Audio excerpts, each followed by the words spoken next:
ಎಷ್ಟೋ ಜನ ಕೇಳ್ತಾ ಇದ್ರೆ ವೆಟರ್ನರಿ ಸೈನ್ಸ್ಗೆ other than KCET NEET exam ಮುಖಾಂತರ ಹೋಗ್ಬೋದಾ ಅಂತ ಕೇಳ್ತಾ ಇದ್ರಿ.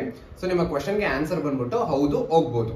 ಹೇಗಪ್ಪ ಅಂದ್ರೆ ನಮ್ಮ ಆಲ್ ಇಂಡಿಯಾ ಲೆವೆಲ್ ಅಲ್ಲಿ ಕೌನ್ಸಿಲಿಂಗ್ ಇರುತ್ತೆ. ವೆಟರ್ನರಿ ಕೌನ್ಸಿಲ್ ಆಫ್ ಇಂಡಿಯಾ ಅಂತ ಇದೆ, ಓಕೆನಾ. ಅವ್ರೇನ್ ಮಾಡ್ತಾರೆ ಅಂದ್ರೆ ಕೌನ್ಸಿಲಿಂಗ್ ಮಾಡ್ತಾರೆ. ಹೇಗೆ ನಮ್ಮ ಕರ್ನಾಟಕದಲ್ಲಿ ಕೌನ್ಸಿಲಿಂಗ್ ಮಾಡ್ತಾರೆ ಗೊತ್ತಾ, ಹಾಗೆ ಆಲ್ ಇಂಡಿಯಾ ಲೆವೆಲ್ ಅಲ್ಲಿ ಅವರು ಕೂಡ ಕೌನ್ಸಿಲಿಂಗ್ ಮಾಡ್ತಾರೆ. ಸೊ ನೀವು ಅದರಲ್ಲಿ ಪಾರ್ಟಿಸಿಪೇಟ್ ಮಾಡಬಹುದು. ನಿಮ್ಮ neat all India rank basis ಮೇಲೆ ಅವ್ರೇನ್ ಮಾಡ್ತಾರೆ ಅಂದ್ರೆ ನಿಮ್ಗೆ ಸೀಟ್ ನ ಅಲಾಟ್ ಮಾಡ್ತಾರೆ. ಬಟ್ ಅದು ಅಂದ್ರೆ ನಿಮ್ಗೆ ಅದರ್ ದನ್ ಕರ್ನಾಟಕ ಎಲ್ಲಿ ಬೇಕಾದ್ರೂ ಸಿಗ್ಬಹುದು, ಅದು ಆಲ್ ಇಂಡಿಯಾ ಕೋಟ ಅಲ್ವಾ. ಬಟ್ ನೀವು ಓಕೆ ನಾನು ಹೋಗ್ತೀನಿ, ಬೇರೆ ಸ್ಟೇಟ್ಗೂ ಹೋಗಿ ನಾನು ವೆಟರ್ನರಿ ಓದ್ಬೇಕು, ಇಲ್ಲ ನಾನು ಬೇರೆ ಸ್ಟೇಟ್ ಆದ್ರೂ ಪರವಾಗಿಲ್ಲ ಹೋಗ್ತೀನಿ ಅಂದ್ರೆ ಯು ಕ್ಯಾನ್ ಗೋ.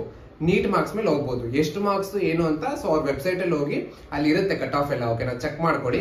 ಅಂಡ್ ಈ ವರ್ಷ ಇನ್ನು ನಮ್ದು ನೀಟ್ ಸ್ಕೋರ್ ಎಲ್ಲ ಏನೇನ್ ಆಗುತ್ತೆ ಅಂತ ಗೊತ್ತಿಲ್ಲ ಅಲ್ಲ, ಸೊ ಪೇಪರ್ ಬೇರೆ ಟಫ್ ಇತ್ತು. ನೋಡೋಣ ಇನ್ನು ಕಟ್ ಆಫ್ ಏನೇನ್ ಬರುತ್ತೆ ಅಂತ, ಅದ್ರ ಮೇಲೆ ಡಿಸೈಡ್ ಮಾಡಿವ್ರಂತೆ ಇವಾಗ. ಬಟ್ ನಿಮ್ಮ ಕ್ವಶನ್ಗೆ ಆನ್ಸರ್ ಏನಪ್ಪಾ ಅಂದ್ರೆ ನೀಟ್ ಇಂದ ಹೋಗ್ಬೋದು, ಓಕೆನಾ. ಮತ್ತೆ ಏನಾದ್ರು ಡೌಟ್ಸ್ ಇದ್ರೆ ಕಮೆಂಟ್ ಸೆಕ್ಷನ್ ಅಲ್ಲಿ ಹಾಕಿ. Thank you.